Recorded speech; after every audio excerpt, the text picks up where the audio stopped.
你好，穆迪降低美國嘅主權評級。穆迪日前將美國嘅主權債務評級由 AAA 降低至 AA1，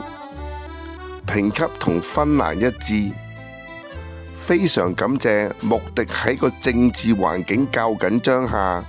仍然秉持公道同埋專業精神。美國財赤已經去到唔能夠維持嘅水平，現實上需要降低自己嘅經濟規模，並且節省政府開支，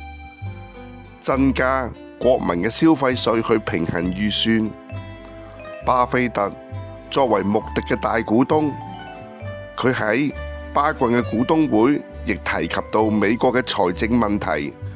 係有可能危及美元同美債嘅穩定。中國必須小心處理自己手持嘅美國債券，尤其係美國對中國產生敵意，而美國有一個唔講信用嘅總統特朗普，要防範特朗普將中國持有嘅美債綁上自己嘅政治利益，因為若果一旦出事，會危及中國唔知用咗幾多代先換來嘅血汗錢。